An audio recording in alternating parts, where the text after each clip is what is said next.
Hello दोस्तों। आज की कहानी है एक ऐसी व्यक्ति की जिसकी बीमारी को विज्ञान के अभाव में समाज ने उसका श्राप समझकर उसे एक दानव के रूप में देखा। कहानी की शुरुआत होती है 1862 से, जब इंग्लैंड के लिसेस्टर शहर में एक बच्चे का जन्म हुआ जिसका नाम जोसेफ मैरिक रखा गया। जन्म के समय वह अन्य बच्चों के ही समान स्वस्थ था, परंतु जब वह 2 साल का हुआ उसके शरीर में भीतर परिवर्तन होने लगे। उसका सिर धीरे धीरे बड़ा होने लगा। 5 साल का होते होते उसके होंठ सूजने लगे। उसकी मुलायम गुलाबी त्वचा ग्रे रंग में बदल गई और उसके गर्दन के पीछे मांस के बुलबुले आने लगे। जैसे जैसे उसकी उम्र बढ़ती गई उसका शरीर और विकृत होने लगा। उसका दायां हाथ तेजी से विकृत होता जा रहा था। जब भी वह अपनी माँ से पूछता कि वह ऐसा क्यों है, तो उसकी माँ कहती कि जब वह गर्भवती थी तो सर्कस के एक हाथी ने उन्हें गिरा दिया था, जिसके बाद वहाँ सभी चिल्लाने लगे और डर गए। इसी डर से लगे सदमे के कारण जोसेफ का ये हाल हुआ। जोसेफ का जीवन पहले ही इतना दुखदायी था, लेकिन जब वह 11 साल का हुआ उसकी माँ निमोनिया के कारण मर गई और उसका जीवन और भी दुखदायी हो गया, जिसके बाद वह स्कूल जाने की हिम्मत भी खो बैठा। जोसेफ का जीवन पहले ही इतना दुखदायी हो गया था, लेकिन उसे और दुखदायी बनाया उसकी सौतेली माँ ने। वह उसकी माँ के मरने के 18 महीने बाद ही वहाँ आ गई थी। उसकी सौतेली माँ ने उसे घर पर बैठने से मना कर दिया और अपने विकृत शरीर के साथ ही पैसा कमाने के लिए कहा। उसके बाद वह एक सिगार की दुकान में सिगार सेलिंग का काम करने लगा।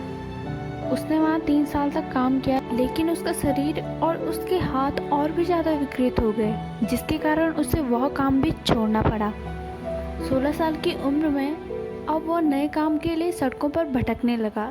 कुछ समय बाद मैरिक अपने पिता की दुकान से सामान लोगों के घर तक ले जाने का काम करने लगा, पर लोग उसे देखकर इतना डर जाते कि दरवाजा खोलने से भी मना कर देते। अंत में उसके निराश पिता ने उसे बहुत पीटा, जिसके बाद जोसेफ मैरिक ने अपना घर भी छोड़ दिया। कुछ दिन भटकने के बाद जोसेफ के चाचा उसे अपने घर ले गए। 2 साल बाद उसे अपने चाचा का घर भी छोड़ना पड़ा, जिसके बाद वह लिसेस्टर यूनियन वर्कहाउस के लिए रवाना हो गया, जहां उसने 4 साल बिताए। वह जगह उसे बिल्कुल भी पसंद नहीं थी, क्योंकि वहाँ से निकलने के बाद उसकी मुलाकात एक फ्रीक शो नामक सर्कस चलाने वाले से हुई। 1884 में जोसेफ को आधा आदमी और आधा हाथी के नाम से लोगों के सामने प्रस्तुत किया गया। उन्होंने लिसेस्टर, नॉटिंघम और लंदन का दौरा भी किया, जहां लंदन में मैरिक को फ्रेडरिक ट्रीव्स ने देखने की इच्छा जताई। वह एक डॉक्टर थे। वह जोसेफ को स्टडी करना चाहता था। जब डॉक्टर ट्रीव्स ने उसे देखा तो कहा कि जोसेफ का सिर ऐसा है मानो किसी बड़े बैग में बहुत सारी किताबें रखी हो, और देखा कि जोसेफ बैठकर सोता है और अपने सिर को तकिया के ढेर के ऊपर रखता है। यदि वो बाकियों की तरह सोएगा तो उसके सिर की वजह से उसकी गर्दन टूट सकती है और वो मर भी सकता है। जोसेफ के लंदन से जाते समय डॉक्टर ट्रेफ ने उसे अपना कार्ड दिया। कुछ समय बाद पुलिस ने इस शो को शारीरिक विषमताएं दिखाने के कारण बंद करवा दिया। शो के मालिक ने जोसेफ के सारे पैसे उससे ले लिए और उसे उसके हाल पर छोड़ दिया। उस अनजान जगह से जोसेफ मैरिक जैसे तैसे लंदन के लिवरपूल स्टेशन पर पहुंचा, जहां लोगों ने उसे देखकर उसे कोई राक्षस समझकर उसका पीछा करने लगे।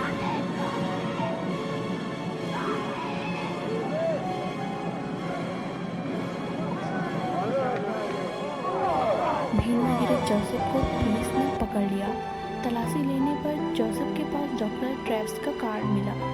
पुलिस ने डॉक्टर ट्रेव्स को बुलाया और डॉक्टर ट्रेव्स को वहाँ से अपने हॉस्पिटल ले गए, जहाँ उसके टेस्ट के बाद यह पता चला कि जोसेफ दिल की बीमारी का शिकार है और वह कुछ वर्ष ही जिएगा।